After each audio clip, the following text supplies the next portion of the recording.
Welcome, Folkloroos. Welcome to Fabric of Folklore. I am your hostess, Vanessa Y. Rogers, and this is the podcast, Fabric of Folklore, where we unravel the mysteries of folklore. And what makes folklore so awesome is that our world is so full of mystery. And one of the ways that we fill the gaps is through story. Our stories, our oral traditions, our rituals are not without meaning. They help us to connect to that which we wish to better understand. And this podcast is about understanding the importance, significance, and its context, which in turn helps us to understand our own motivations and our own cultural traditions as well as others. It's easier to remove those judgment lenses, those critical glasses, once we've viewed our own culture through quirks, through the lens of strangers' eyes.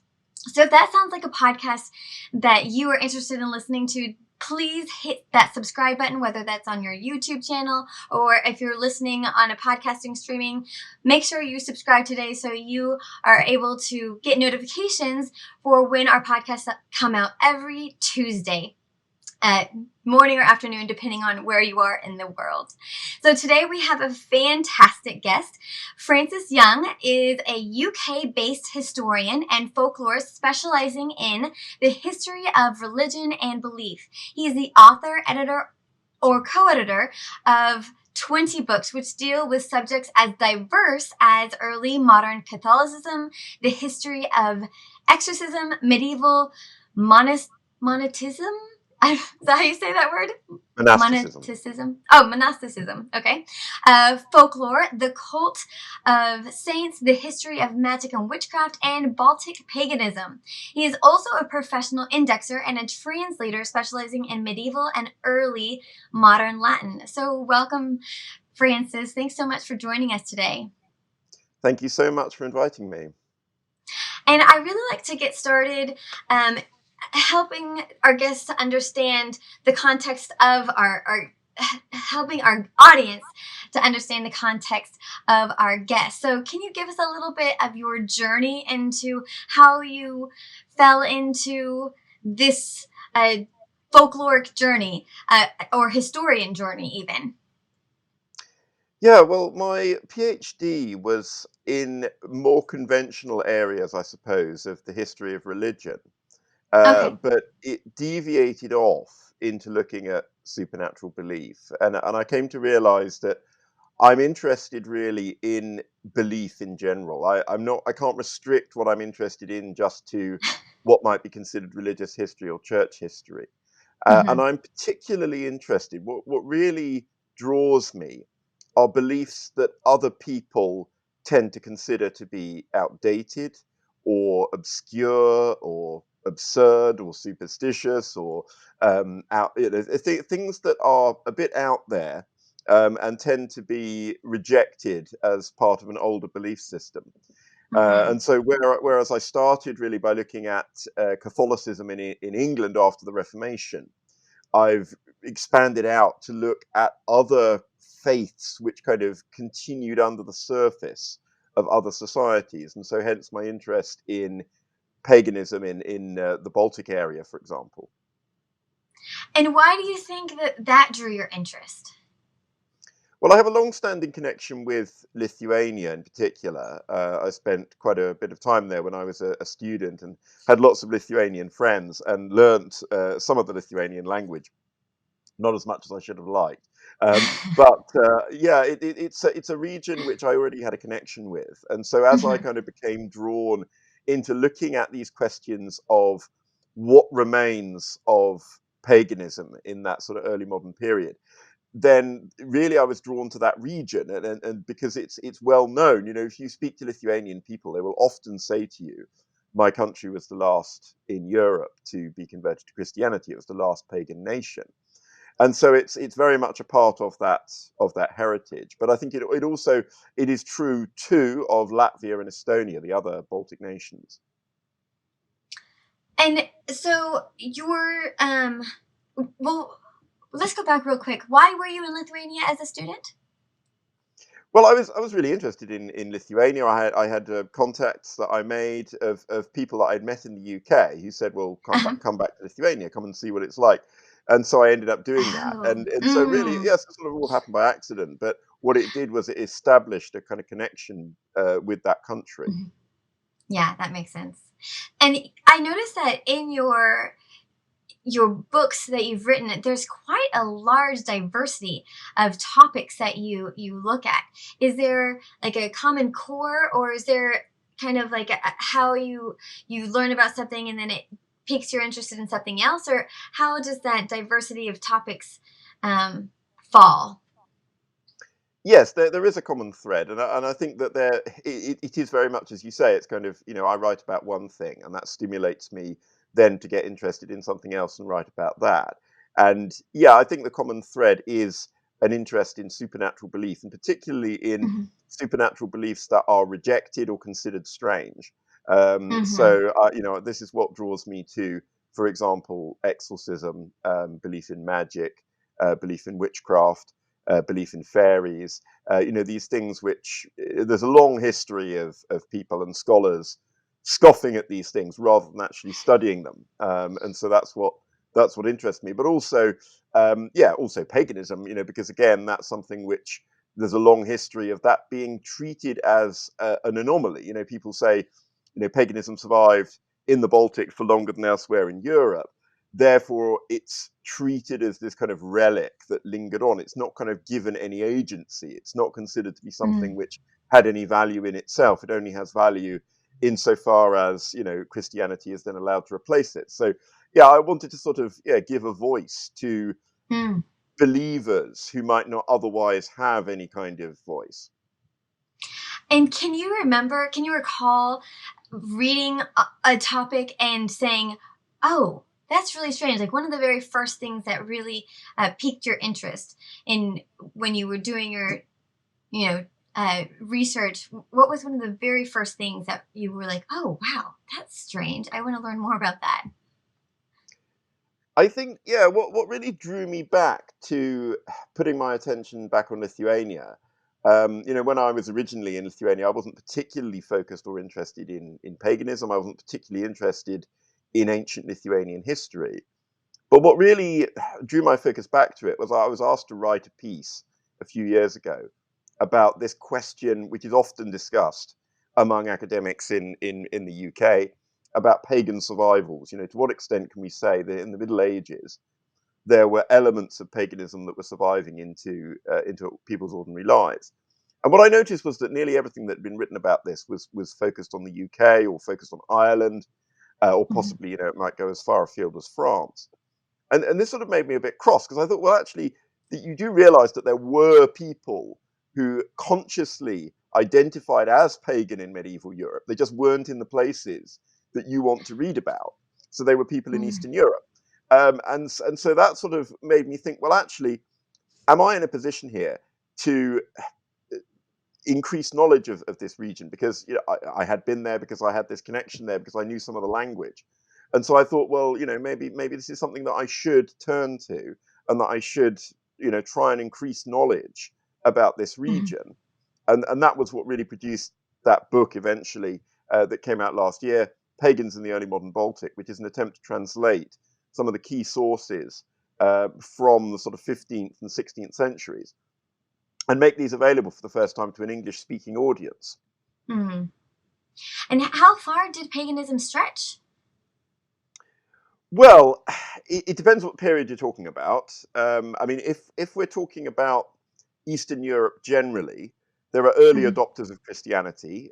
So the Poles are early adopters of Christianity, and of course the Slavs, the East Slavs. So those countries that we would now know as Russia, Belarus, Ukraine, they are fairly early adopters of Orthodox Christianity. But between those countries, there are large swathes of pagan territory. One group of pagans are the West Slavs. That is to say, they're sometimes referred to as the Palabian Slavs, sometimes referred to as the Wends. They occupied an area which is now partly in the territory of Poland, partly in what's now Eastern Germany, and Okay. they essentially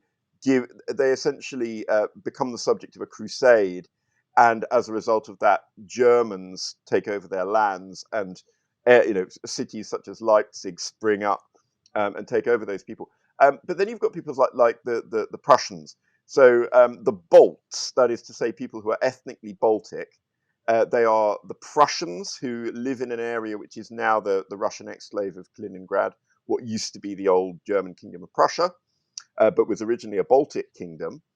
You've got the Lithuanians, you've got the Latvians, and you've got various now extinct peoples like the Yotvingians and the Sudovians.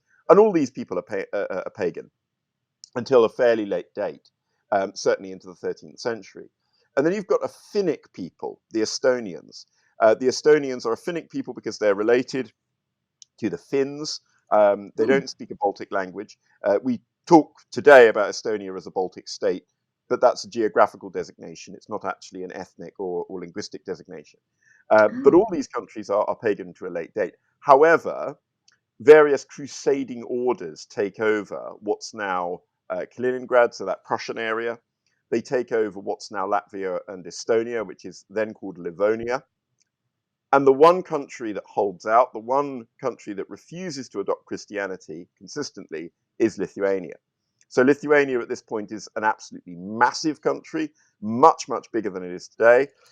So it's what's now the territory of the Republic of Lithuania, plus Belarus, plus large parts of what's now Ukraine, and also significant parts of what's now Western Russia. So it's the largest country in Europe by far in the late Middle Ages.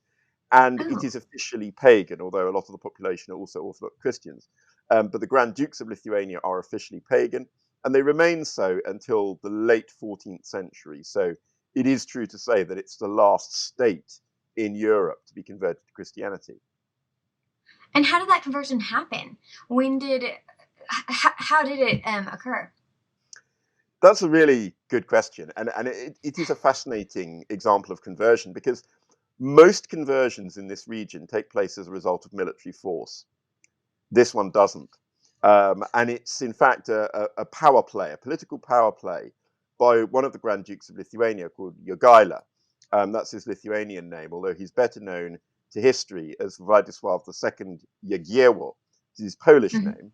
And he becomes the progenitor of the Jagiellonian dynasty, a great dynasty of Polish and Lithuanian kings. But Jogaila essentially finds himself in a position where he's caught between great powers on either side of him. So he's got the Orthodox Principality of Muscovy. So that's the state that eventually develops into Russia, but at this point it's much smaller. And that's the major Orthodox power in Northern Europe.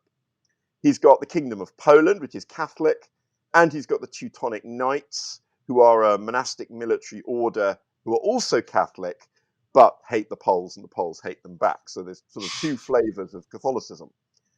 And essentially, he's being pressed by the Teutonic Knights on one side, and he's being pressed by the Muscovites on the other. At one point, his mother tries to marry him to a Muscovite princess, but that doesn't follow through. The Teutonic Knights want his land. They want to take particularly one region called Samogitia away from him. He doesn't want that to happen. And so in the end, he comes to a decision that the lesser of evils is to accept an offer that's been made to him by the Poles that he should marry Jadwiga. Now, Jadwiga is the heir of the King of Poland. In fact, she is the King of Poland. She has the title of king rather than the title of queen. And if he marries Jadwiga, he has been offered the crown of Poland. And not only that, but Poland and Lithuania would enter into some kind of union, although exactly what kind of union is unclear at this point.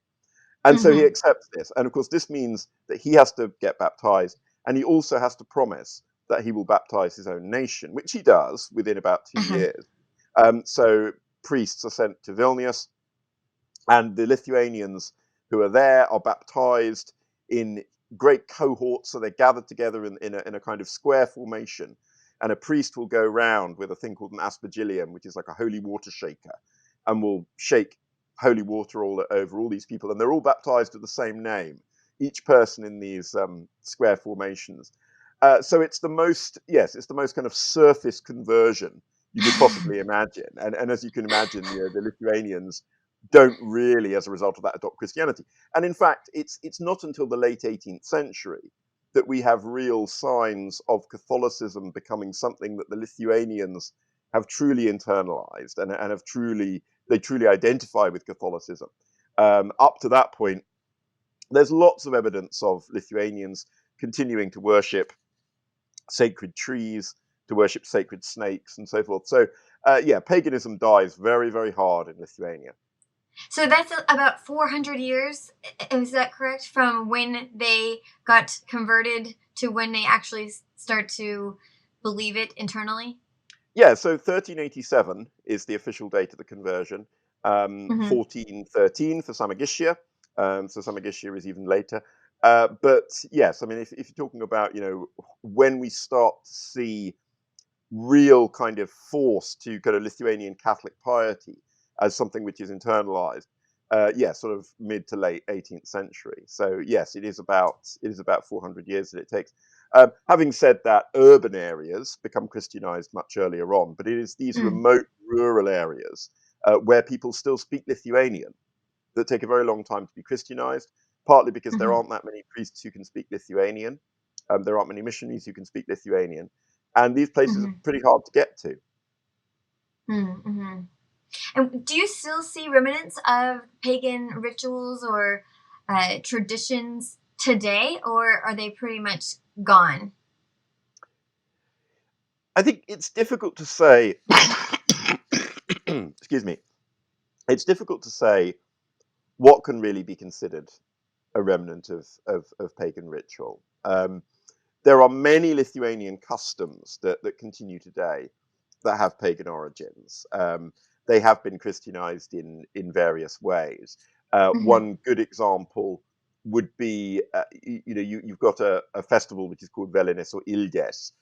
This takes place late October, early November, so around the time of All Hallows Eve, All Saints, the time when in many European countries there's a kind of commemoration of the dead. In Lithuania, this is very intense. So there are practices of inviting the spirits of the dead into the home to feast with the living. There are practices of sometimes dining at the tomb of the deceased, and a real sense of the dead joining the community of the living for that one night, which is And probably, when is that? That sounds very similar to like Day of the Dead. yes. In Yes, it's sometimes referred in to as the Lithuanian Day of the Dead, because I Okay. think if you want to find something of comparable intensity, I think you do need to look at Central America, at things like the Day of the Dead, it's more intense than most other things that you'll find in Europe going on at that time. So yeah, that's certainly pagan, and I think when you look at things like wood carving traditions, so there's a well-established wood carving tradition in Lithuania of pole carving, and so statues that are essentially shaped from a long thin piece of wood, a pole-like piece of wood, and they tend now to have Christian themes, but that tradition of pole carving we know is something which developed for statues of pagan gods, but it was transferred directly over to these kind of Christian symbols. And in the same way, when trees are cut down in Lithuania, it's enormously controversial. You'll have people lighting candles and holding vigils around trees that have been cut down. That's quite normal, Mm, and a reverence for nature, which I think mm, is again is a trace of this. There are mm-hmm, revivals of Lithuanian traditional religion. So Romova is probably the most famous example of this. Uh, I think with Romova, though, it's important to be aware that it is a revival, and it's an interpretation, and it's something which developed sort of in the 1970s as a particular approach to, one way of reconstructing Baltic traditional religion. Latvia mm-hmm. has its own version known as Dievturi. Um, but yes, I think there are quite a lot of scholars, including myself, who would say that Romova should be treated primarily as a new religion rather than as a faithful scholarly reconstruction as we would now understand it of what the original Baltic religion was. Okay. So tell us a little bit about Lithuania because as an American, I feel like my geography of that entire region is very fuzzy. So geography, culture, history, like I know you've been telling us a bit about the history, but tell us about the people and maybe a little bit about where Lithuania is situated currently. So, contemporary Lithuania, the Republic of Lithuania, is a small country in Eastern Europe. It is located on the eastern shore of the Baltic Sea. So, the Baltic Sea, you've got, on the western side, you've got Denmark, and to the far north, you've got Hmm. Sweden and Finland. And then, if you go down a bit further onto the eastern side, then you've got the three Baltic states. And the three Baltic states, the most northerly one is Estonia, closest to Finland, then Hmm. going down to Latvia, and then Lithuania. So Lithuania is bordered to the north by Hmm. Latvia, and to the south it's bordered by Belarus, and it's also bordered by Russia, but to the west, which is confusing because you might expect Hmm. Russia to be the east, but that's because it's bordered not by the mainland of Russia, it's bordered by that exclave of Russia that used to be Prussia. So Kaliningrad Oblast, as it's known. So yeah, Lithuania doesn't have a border with mainland Russia. Lithuania, in its recent history, has been scarred by the occupation by the Soviet Union. So Lithuania declared its independence from the Russian Empire in 1918 and was an independent state between 1918 and 1940. In 1940, it was invaded by the Soviet Union. Then it was invaded under a year later by Nazi Germany, and then it was invaded again by the Soviet Union. It was occupied until 1990. In fact, longer than 1990. 1990 was when Lithuania declared its independence. Soviet troops finally withdrew in the early 1990s. But Okay. it has been an independent republic since 1990. But the thing to bear in mind about the Republic of Lithuania is that its territory is roughly corresponding to the area that's now inhabited by speakers of the Lithuanian language. So it doesn't actually correspond to what Lithuania has historically been. Historically, Lithuania was a much larger territory, as I've mentioned. So we talk about an entity called the Grand Duchy of Lithuania. And the Grand Duchy of Lithuania was the Lithuania we talk about today, so the bit that speaks Lithuanian, but also the whole of Belarus and large parts of Ukraine and bits of Western Russia as well. So yeah, it's a historical accident that Lithuania has significantly shrunk in size. But on the other hand, yes, if we're talking about Lithuania as an ethnographic or a linguistic region, that does roughly Hmm. correspond to the territory of the present Republic of Lithuania. And do they only have one language in that country, or are there multiple languages? So Lithuanian is by far the dominant language in Hmm. today's Lithuania. Having said that, there is a very strong tradition of speaking Polish in Lithuania, in parts of Lithuania, especially in Vilnius. Um, there are historical reasons why the Polish minority sometimes are not very well treated in Lithuania, and that goes back to the fact that a war was fought between Lithuania and Poland in the early 20th century. But yes, traditionally, there is a great deal of linguistic diversity, especially in Vilnius. So if you go back to Vilnius at the beginning of the 20th century, Vilnius was a Polish-speaking city with Lithuanian speakers, with Belarusian speakers, with Russian speakers, and most importantly, with a lot of Yiddish speakers. Vilnius was a hugely important Jewish city, the most important Jewish city of Northern Europe, sometimes spoken of as the Jerusalem of the North. With a massive Jewish population, and so it's impossible to talk about Lithuanian 20th century history without acknowledging that the Holocaust destroyed Lithuania's ancient Jewish community and removed that part of the country's history. So that's one of the great tragedies of 20th century Lithuanian history. There is a small Jewish community, yeah, but it's not a no, it's not a large one. Yeah.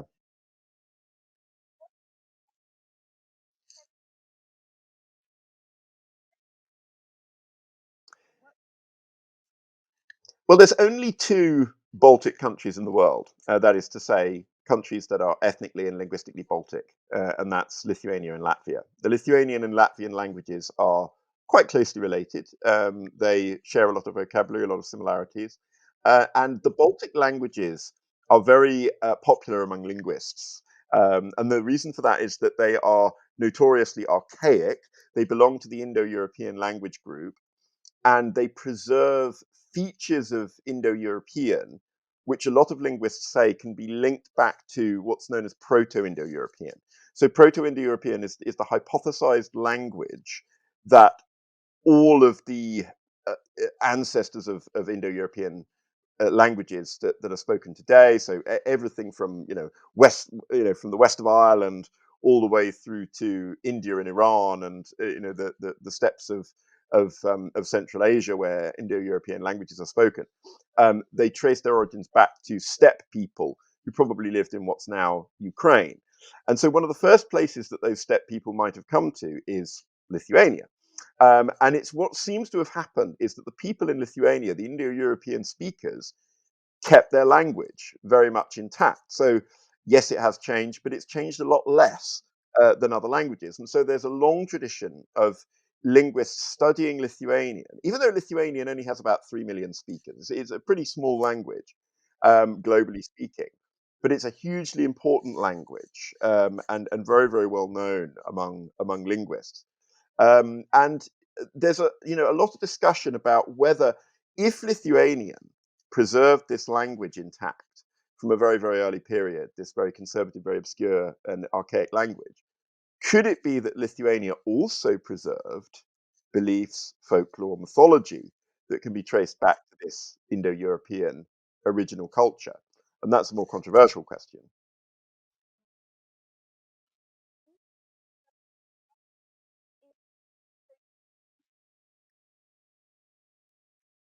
Yes.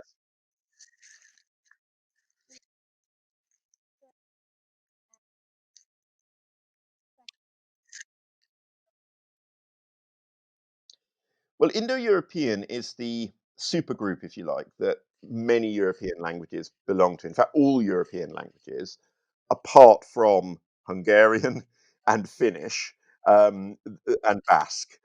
So all the other European languages belong to that. So the Germanic languages, of which English is a member, the Romance languages that spring from Latin, Greek, all of the Slavic languages, all of the languages of Eastern Europe, apart from Hungarian, they all come from Indo-European, as does Farsi, the language of Iran, and also Sanskrit and in fact Urdu and Hindi, the main languages of India.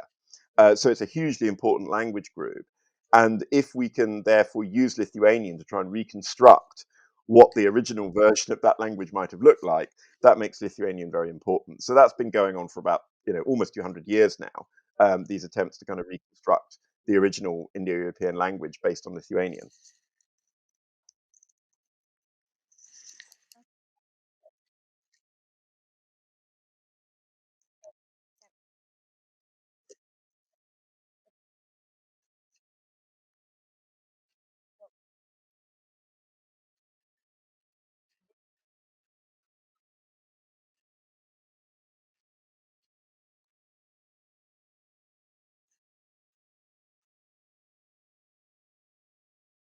The Druvians. Yeah.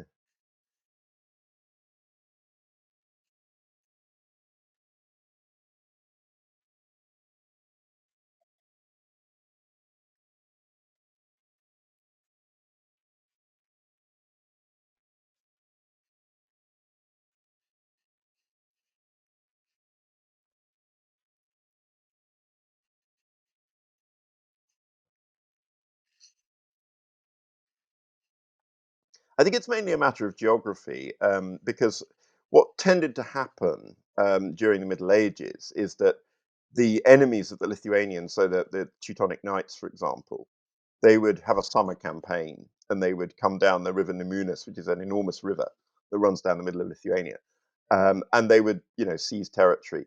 But this territory is densely wooded. It's very marshy. It's impassable. It's not land which it's easy to hold on to. and in fact, there's not very much point holding on to it. And so it tended to be that the land was just impossible to hold for any length of time, and so the Lithuanians would just keep coming back and taking it back. And so, yeah, it becomes an unattractive prospect, really, for invasion.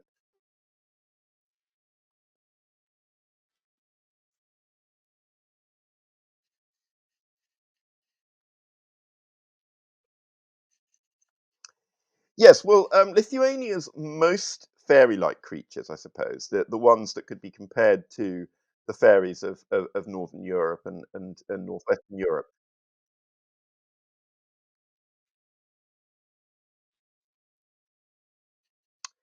It's conventionally, yeah, conventionally the word that is translated as fairy in Lithuanian is the word laume. Now the laumes are yeah, they have certain features that we could certainly recognize as being fairy-like. They're always female, which of course is not always true of fairies elsewhere in Europe. They are beautiful, usually beautiful, although they can also be very ugly and have features like the claws and feet of birds and so forth. But they generally appear as very beautiful young women, um, with exaggerated features. So they're supposed to have sort of exaggeratedly large breasts, for example. And another feature that makes them very fairy-like is that they have a tendency to abduct children. They're also associated with water, with lakes, and with rivers. And they're associated with hills and mounds. Again, very much fairy-like features. They are what I would describe as nature spirits, or sort of small gods of nature, in that they are, yeah, they are associated with the forest, they're associated with the outdoors. They don't, like some other spirits in Lithuanian folklore, they don't make their homes in people's houses. So they are not domestic fairies. They are very much kind of fairies of the wild. But like other fairies that we find in Europe, they have an almost exaggerated sense of justice. So they exact uh, justice on people, which seems to be of an exaggerated character. So a classic story about the Laumes is that they like helping people who are genuinely in need. And if someone is genuinely in need, particularly women, um, if women are spinning and they run out of wool, then they might give them additional wool to help finish their spinning. But one classic tale that is told is that a woman is jealous of another woman who's been helped by the Laumes, and so she says, "Oh, Laumes, help me to spin my flax." And the Laumes, when she runs out of flax, they decide to use her intestines in order to finish the spinning because she didn't really need their help, but was greedy and jealous and wanted their help. So and that kind of thing that happens a lot in European folklore. That if you mess with the fairies when you don't need to, if you make a request of them and you don't really deserve their help, then woe betide you. Something really bad is going to happen to you in that situation. But they're not generally nasty. So, when they abduct children, it's because they really, really like children. They like looking after them. So they don't kill or harm the children that they abduct. So they are, I wouldn't describe them as benevolent beings, but they are morally ambivalent beings who might give you help, but certainly are not to be messed with.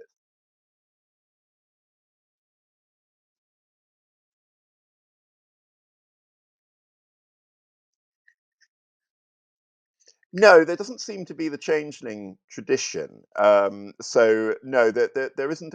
There's the sense that the Laumes can't have children themselves, and so they envy human women for being able to have children, and so they take children, and so the classic story is that the child is found kind of being admired by the Laumes by the side of a lake or a river.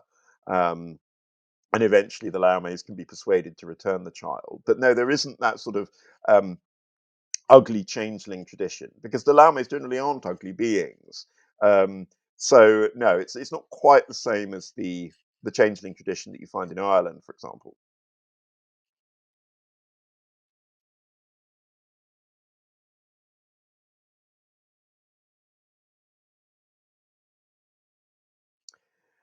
I don't think it's necessarily more drastic. I mean, yeah, this particular story about guts being used for weaving. That seems to be distinctively Lithuanian. But certainly, the idea that the fairies are very, very keen on justice and do not like being messed around. That's something that we find throughout European folklore. And another thing to say about the Lames is that they are closely linked to another being with quite a similar name, who are the Limes. And the Limes are a bit like the Fates or the Moirai that you find in Roman and Greek mythology, or the Norns in Norse mythology. And they are three sisters of fate, three sisters who determine the beginning of life and the end of life. And the Limes, they're they're closely linked to the the word Lime in Lithuanian. It means these beings, but it also means happiness or good fortune. And so they kind of they might appear at the birth of a child. The typical story is that the child is born, and the mother and father hear three women talking outside the window, and it turns out that they're not human women. They are the limes who are deciding the fate of that child and what that fate is supposed to be. But they also have a dark side. So, for example, they are bringers of plague. When there's a rainbow in the sky, the rainbow is known as Limes Juosta in Lithuanian, which means Limes sash, and it is in fact a sign of plague. It's a sign that plague is on its way. And this had an interesting consequence in the Lithuanian community in the UK during the COVID-19 pandemic, because the rainbows were widely adopted in the UK as a symbol of hope during the pandemic. And lots of Lithuanians were looking at this and sort of laughing behind their hands, because the rainbow is a symbol of plague in Lithuania. So to put that up during a pandemic was darkly funny, I think, to Lithuanians at this time. And so Lime and Laume sometimes get confused. Sometimes they fight each other, the Limes and the Laumes, which indicates that maybe the Limes are more about the good fortune, and the Laumes are more about justice. They're more about kind of ensuring that everybody gets their just desserts. Whereas the Limes are about, some people are more fortunate than others, and the Laumes don't like that. But it's difficult to say why they have that relationship. But other times they're confused. So some, Laumes Juosta, Limes Juosta, depends which region of Lithuania you're in. That they might be referred to differently in relation to different beings.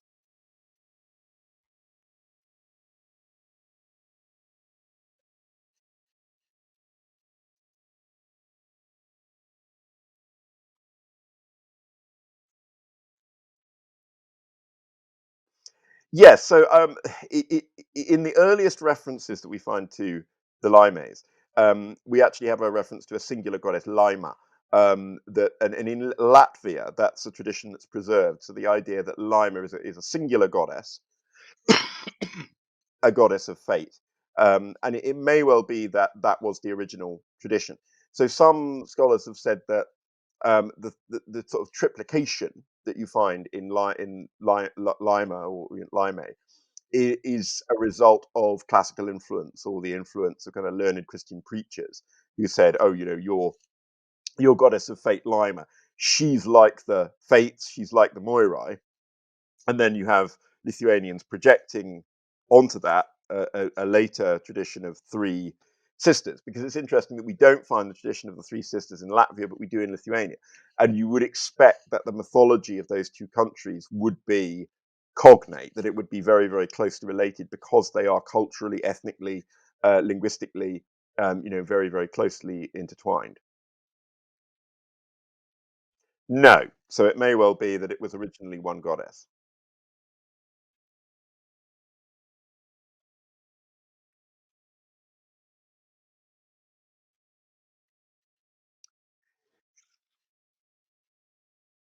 Yes, that's right. I think this is almost certainly a later development, so a kind of post-conversion development, and I think related possibly to witch trials. So there are various witch trials that take place in Lithuania, where there are the words used for witch in Lithuanian. The classic word is ragana, Um, and witchcraft is Raganavimus, that thing which is done by Regana. But Regana is originally a forest goddess. And it seems that at times other goddesses are also kind of blamed for witchcraft, or are kind of identified with the kind of the archetypal witch. And one of those is uh, the Laumes.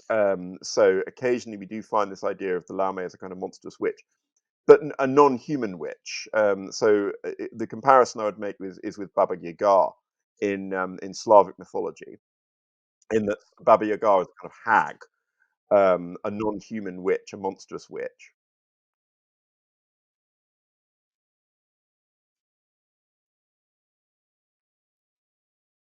Well, the one that's best known, there aren't any really kind of developed folk tales about Laume in this kind of monstrous form, but the one that's best known is the idea that she can turn herself into a magpie, or that when you see a magpie, that it is kind of Laume in disguise, and that may explain the kind of the idea of her having bird feet.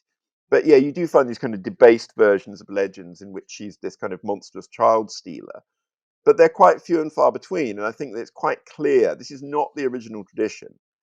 This is not the way that Laume is normally seen. It's almost like an attempt to try and make her, as maybe Christian preachers wanted her to be, as this kind of monstrous creature to be totally rejected and demonized. But no, I don't think that's really, that doesn't hasn't really taken root in Lithuanian folk tradition.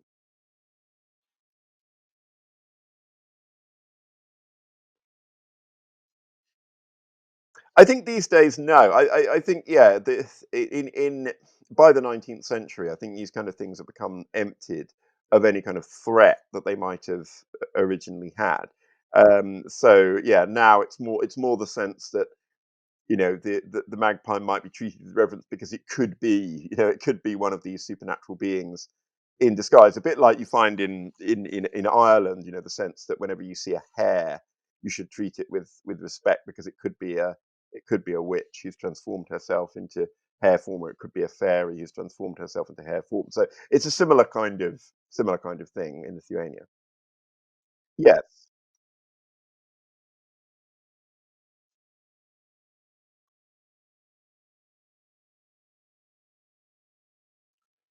A little bit earlier than Salem. So Salem is 1690s, but this is happening in this, yeah, between the sort of 1620s and 1650s.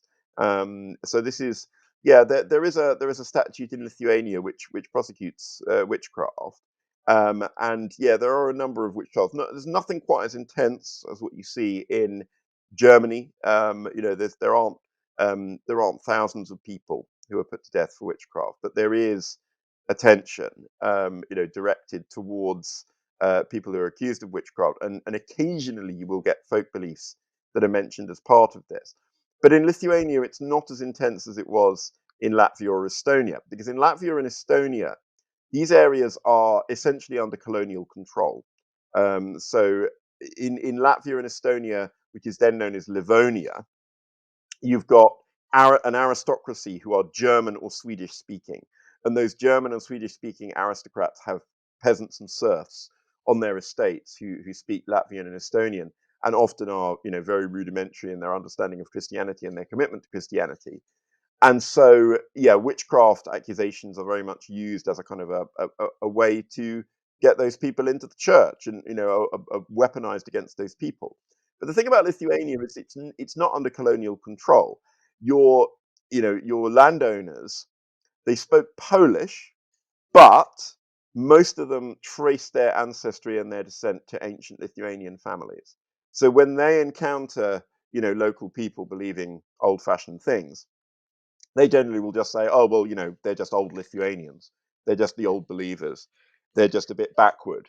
Cut them some slack." So generally, the response is not, condemnatory or genocidal, because they belong to the same people. They're their own people. Whereas you've got this kind of colonial dynamic that's going on in Latvia and Estonia, which makes it much, much more challenging for these kind of beliefs to survive.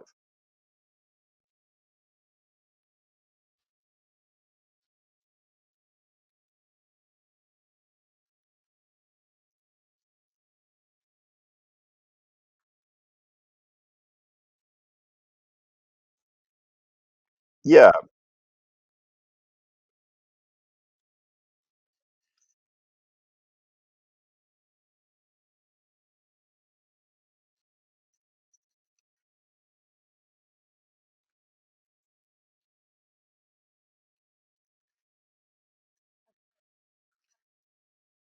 I think that this is one situation where it does seem that folklore is fairly universal, not because there was necessarily any influence between and across cultures, but because something which every pre-industrial society has to deal with is the incidence of infant mortality, and to process that, and it seems that the changeling story, the fairy abduction story, is something which you find in the ancient world. You find a figure called Lemia, and in fact, there have even been proposals that Laume and Lemia could have some kind of etymological link, although I'm not entirely convinced by that.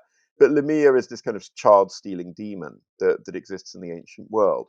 Now, whether these were ways to hide or ways to justify infanticide, when mothers had too many children that they could take care of, and therefore they would say this one has been taken by supernatural beings, or whether this is a way to deal with the trauma of infant mortality.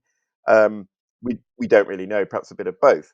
But certainly the changeling element of the story, which you find in some cultures, that also seems to be a way of dealing with disability, and with learning disabilities in particular, and making sense of, why is this child not like other children, and why is this child different.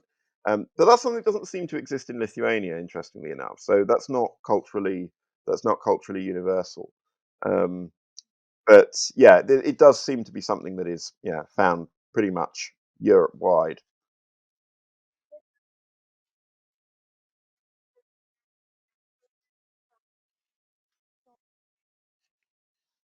That's an interesting question. I'm not aware of any rituals specific to Lithuania, that protect the child. But certainly, I think there are elements of Laume law which you could say are a kind of scare law, and I like this term scare law. It wasn't coined by me. It was coined by someone, but I'm not sure exactly who. Quite recently, but scare law is sort of folklore whose purpose is specifically to warn children off certain areas or to warn parents about certain dangers. And I find it interesting that Laumes are associated with disappearing children, but they're also associated with water sources. And of course, there could be a connection between disappearing children and children falling into rivers and falling into lakes and things like that. Um, and yeah, if you live in a very, very rural, very forested area, the chances of children getting lost in that situation are quite high. So it may well be that, yeah, that's another and a purpose that Laume law served.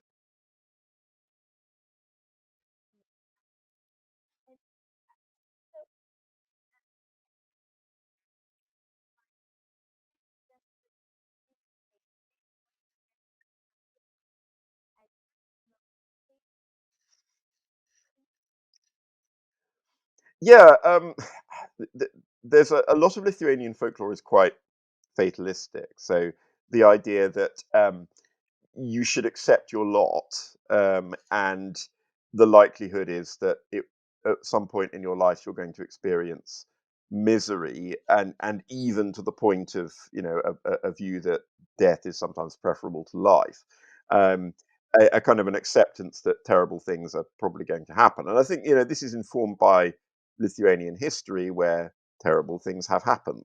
From 1795, when you've got the final partition of the Polish-Lithuanian Commonwealth, when Lithuania is taken over as part of the Russian Empire, and there are, sustained efforts to try and stamp out Lithuanian language, Lithuanian culture, right through to the terrible events of the 20th century. Um, I think this can be exaggerated. It can turn into a kind of national stereotype that's not very useful, because it sort of paints Lithuanians as kind of miserable, and not very not very sunny or happy people. And of course, and every nation contains people of various different various different personality types and so forth. Um, but yeah, there are certain traits of Lithuanian folklore that have that. I mean, for example, there's this idea of Laimedalia, and Laimedalia is this idea of kind of allotted good fortune. So everyone is allotted their portion of good fortune when they're born, and if you deviate from that, then it's a kind of a crime against nature. It's like somehow you must be stealing it from someone else. So if you're happy, it must mean someone else somewhere else is miserable. And it's yeah, it's I suppose one way to understand that, it's a way of trying to get people to be more at ease with their miserable lot in a very unequal society, is by saying, "Oh, well, this is just the way that it was always meant to be." It's a similar role is played, I suppose, in certain sort of Hindu traditions by karma. Um, so yeah, it's a little bit like that.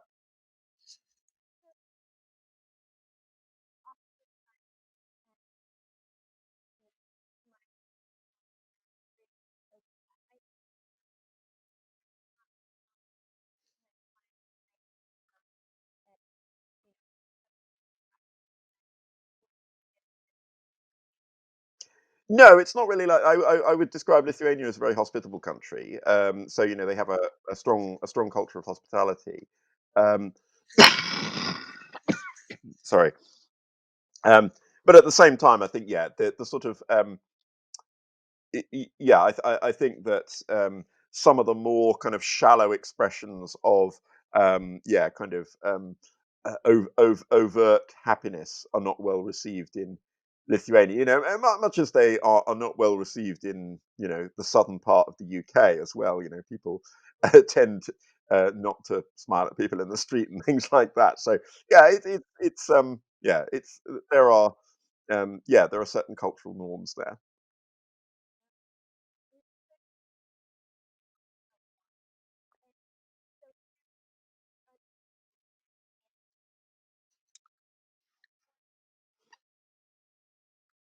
Yeah, interesting question. There are some early references that speak of them as water spirits, suggesting that maybe they did once live in the water, a bit like mermaids. Um, but by the time that we encounter them in any kind of extended narratives, of proper stories about them, by that point they're often by the water but not in it. So that yeah, there doesn't seem to be a by the sort of 19th century, when we start to get proper folklore records, they don't seem to be actually in the water. And there's no sense of them as like freshwater mermaids in England, for example, and Wales.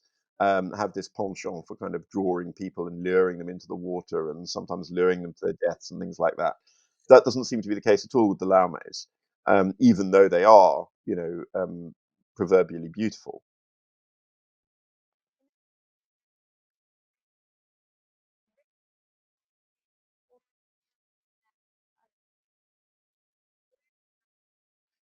So these are records that were collected. I mean, from oral sources. So when you're talking about Lithuanian folklore, there are, really sort of two main types of source. And one type of source is stuff that was written down in the early modern period by writers who were more or less interested in the question of how to convert these pagans. This is the stuff these pagans believe. How should we convert them? That sort of literature. And that's most of the literature that's in my book, Pagans in the Early Modern Baltic, is very much like that, because it's the early stuff. But then by the 19th century, we start to get people like Edvardas Guzevičius, Jonas Bazanavičius, these folklore collectors who go around trying to collect the ancient stories and songs. And we don't really know to what extent these are ancient, to what extent have these been preserved for a long time. And so what you have to do is you have to kind of internally analyze this material and say what in this material sounds as though it might be a modern invention and what sounds like it might be genuinely ancient. And what there's really been in Lithuanian folklore studies, reflecting, folklore studies across Europe, is a shift away from a quite credulous approach to what is ancient, saying, "Oh, this must be ancient. Let's assume this is ancient, unless we have good reason to think it's not," to a more skeptical approach. So today it tends to be that you try and find an explanation through comparison with stuff collected at a similar time to see whether this is something that's just kind of in popular culture at the time, and therefore it's not really ancient. Or if you find something that's really, really weird and inexplicable, then it might possibly be an example of something that has survived and is genuinely ancient. So, probably the most famous example of stuff that is genuinely considered to be ancient even today are the dinas. And these are actually not Lithuanian, they're Latvian. They're a collection of songs collected mainly in the 19th century. And the Latvian dinas, they're so enigmatic. Some of them are clearly of more modern invention, but others seem to kind of embody this kind of strange kind of mythological material. But the trouble is, it's kind of become separated from its original context. So you have kind of mentions of gods and things that are happening in the divine realm, with these gods kind of interacting with each other, but the narratives are kind of incomplete. So it's almost as though you've got um, a series of elusive songs about a whole body of mythological material, but we don't have that body of mythological material at all. So it's like someone is singing a song about something that Achilles did, but we've lost the Iliad. It's just that sort of thing. We don't have the original kind of narrative that was underpinning this stuff.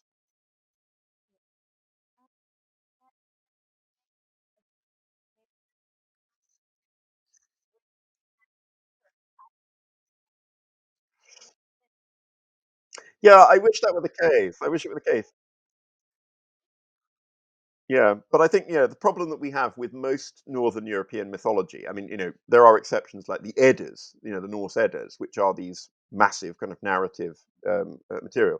But most of the time, apart from things like the Norse Eddas and the Irish material and the Welsh material, you've mostly just got tiny fragments referencing stories that are now lost. It's the same thing in Anglo-Saxon England. You've got kind of references to Woden and references to Wayland, and but we don't know what the stories were that these references refer to. And it's the same in Lithuania. It's the same in Slavic mythology. We just don't have, in most cases, the full stories.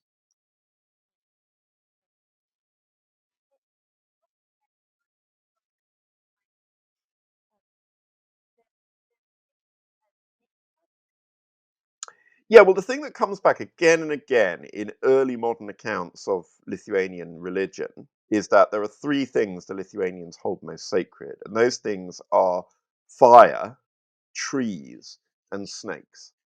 And the explanation that's given for the snake cult is that there are certain festivals of the year when snakes are effectively tamed so that they will come to the table and they will eat food that's offered to them.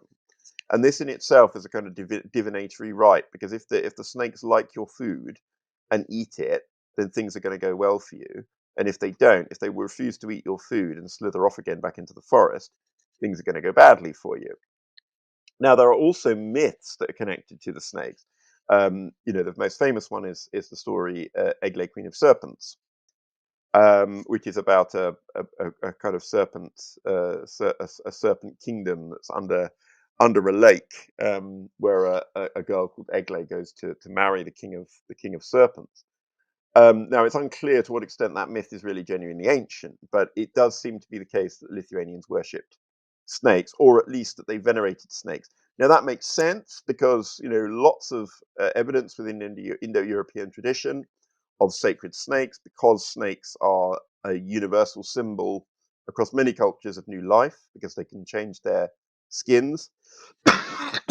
So the snake becomes an emblem of immortality, um, an emblem of healing. Most famously, probably to the ancient Greeks, the god Asclepius has a caduceus with a serpent coiled around it. He's the god of healing, and that's because the snake is a symbol of healing. And you find that to this day, on ambulances and hospitals, the snake is a symbol of healing, which long predates the negative associations that were given to the snake by the Old Testament. So yeah, that kind of makes sense and it adds up. So yeah, there does seem to have been some kind of snake cult, but we don't truly understand what Lithuanians believed about it. We don't know whether they thought that the snakes were holy animals, whether they thought that they were gods in snake form. We don't know whether they thought that they were like the spirits of the dead, maybe that came in the form of snake. We don't know that kind of content, and that's always the frustration.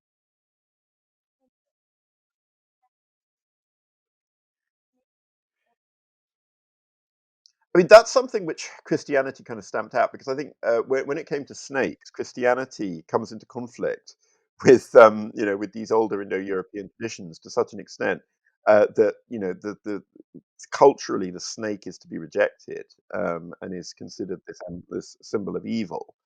Um, so I'm not aware of any examples in modern Lithuania where snakes are treated with particular reverence.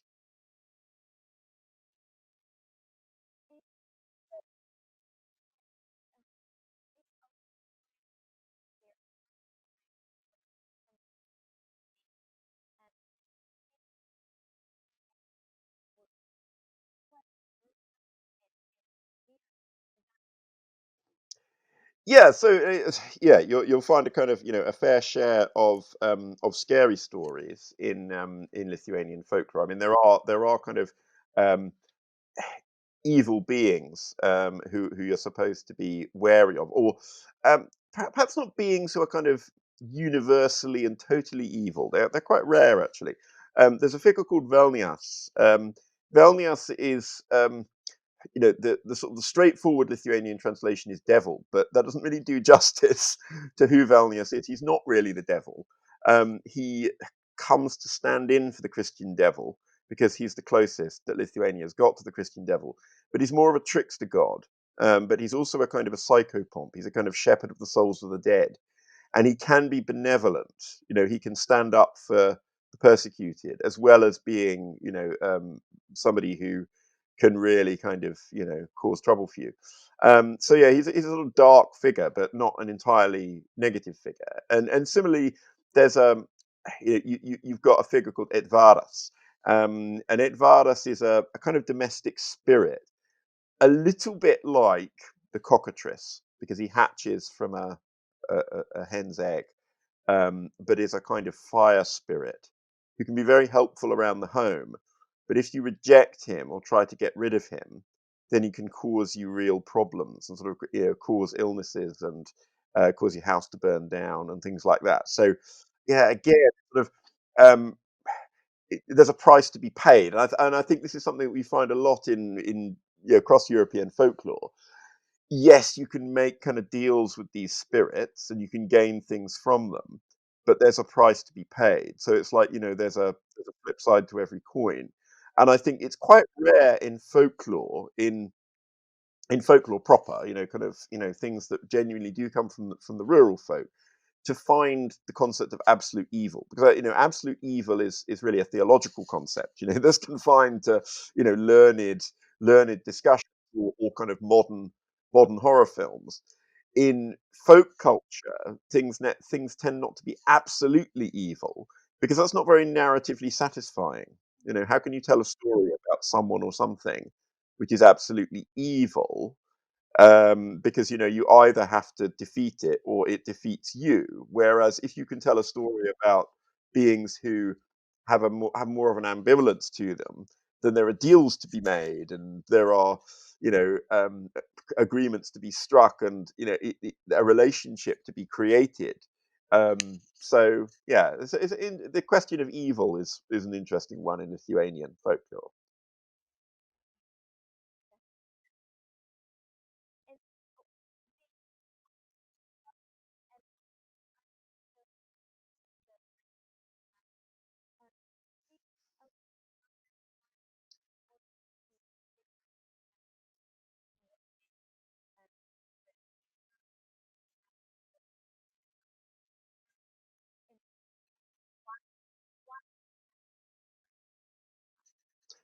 Well, when it comes to Laime, it's pretty clear.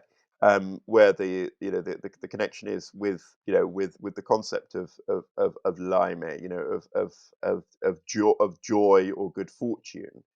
Um, I think when it comes to Laume, it's much more obscure exactly what that etymology is, and there's various proposals have been put forward, including that connection with Lamia, the child stealing demon in ancient Greece and Rome. But I think the answer with Laume is nobody really knows, what the origin is. Uh, but again, as with Lima, the goddess Lima, who might kind of triplicate into these three goddesses of fortune or fate, there's a question about Laumes, about whether there was once a Lauma, whether there was once a kind of a singular being, and that being became duplicated into all these other beings, into a class of beings. But I'm a bit skeptical of that, because something which I've observed, I wrote a book which came out earlier this year called Twilight of the Godlings, which is looking at supernatural beings in Britain. And the conclusion I came to there is that sometimes you can't be too hard and fast about singular and plural when it comes to supernatural beings. So, take for example a being in Roman mythology like Faunus. We tend to think not of faunus, we tend to think of fauns. We tend to think of fauns as a class of being, these kind of nature spirits who have animal characteristics and human characteristics. We tend not to think of Faunus as a singular god, and yet Faunus was a singular god. But I don't think we should see these things as separate developments. They could be part of the same idea, the idea that a deity, one of the things that makes deities supernatural, one of the things that makes deities strange and different from us, is that they do not have a pinned down individuality as a singular being. They might exist as a plurality of beings. And sometimes, of course, you'll find deities who exist as a plurality of genders as well as a plurality of beings. So, yeah, it's this kind of strangeness of the divine that I don't think we should necessarily see them as once there was one goddess and now there are many different, many nature spirits. It might be there were always both.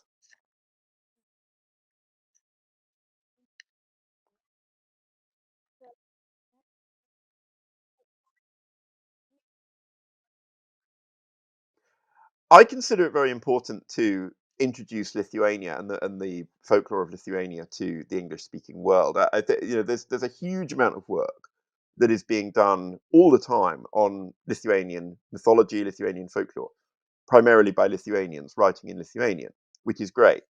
But it means that there's quite a limited audience for that stuff. And I do believe that Lithuania is of broader significance than just to Lithuanians or just people in Eastern Europe, because of this unique position that it holds as one of the very last bastions of European paganism. So, if we really want to understand these questions about the survival of paganism or the endurance of paganism, if we study what was the last country to abandon these pagan practices, then we learn a great deal about how paganism transfers to folklore and how it happens. Because if we're always studying cultures where it happened hundreds and hundreds of years ago, if for example, we keep focusing on a country like Ireland, which became Christianized probably by the sixth or at the very latest the seventh century, then this is a long time ago, that this happened. And so we have to ask ourselves, how much of this really survives.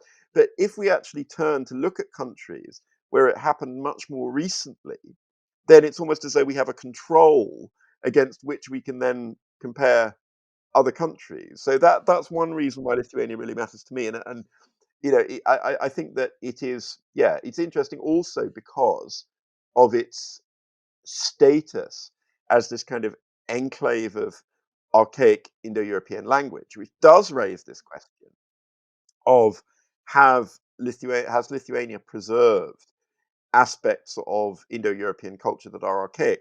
And if that's true, then they kind of lie at the root of other mythologies. They have something to say about any mythology of any country that is a place where Indo-European languages are spoken.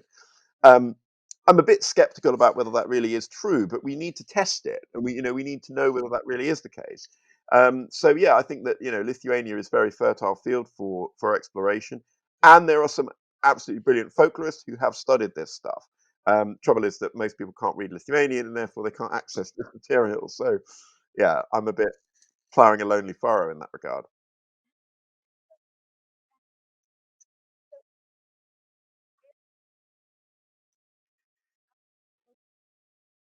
It's not very good. So I can I can read Lithuanian to the level where I can kind of make sense of roughly what's going on. I do have a translator who helps me with stuff. So yeah, I do receive help with that. But yeah, I've got the basics, and I'm not totally at sea. But no, I my Lithuanian is not certainly nowhere near as strong as I'd like it to be.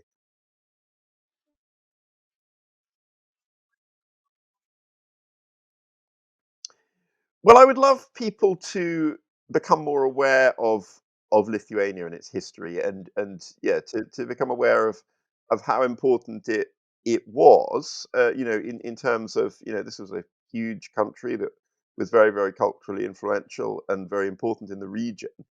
Um, and I don't see why we should always be looking at the same countries in Europe and constantly putting the emphasis on Western Europe. And I think we need to kind of broaden our horizons really. So that's my aim.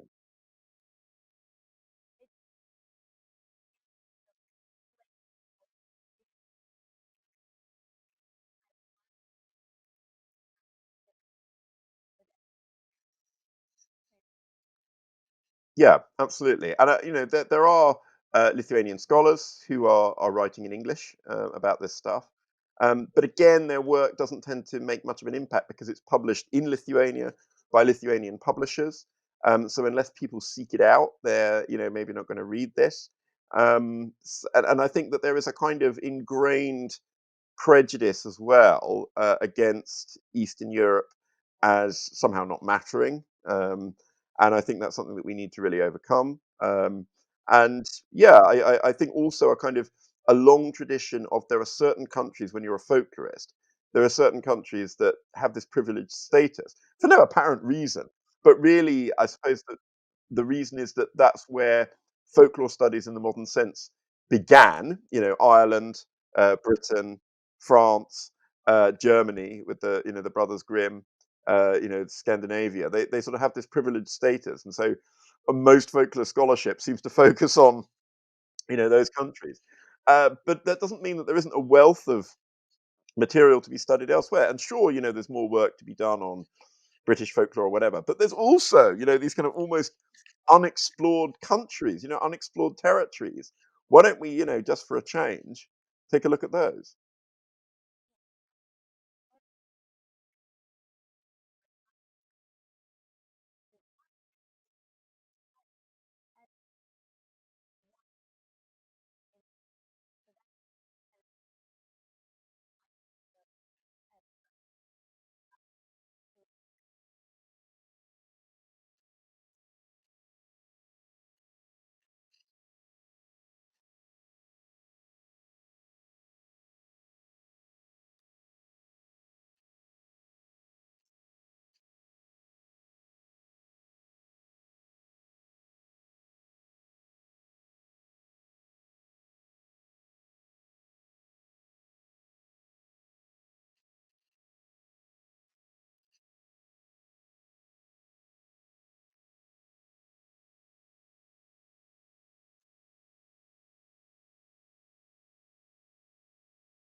Absolutely. Yeah. Well, hopefully that's Lithuania ticked off your list.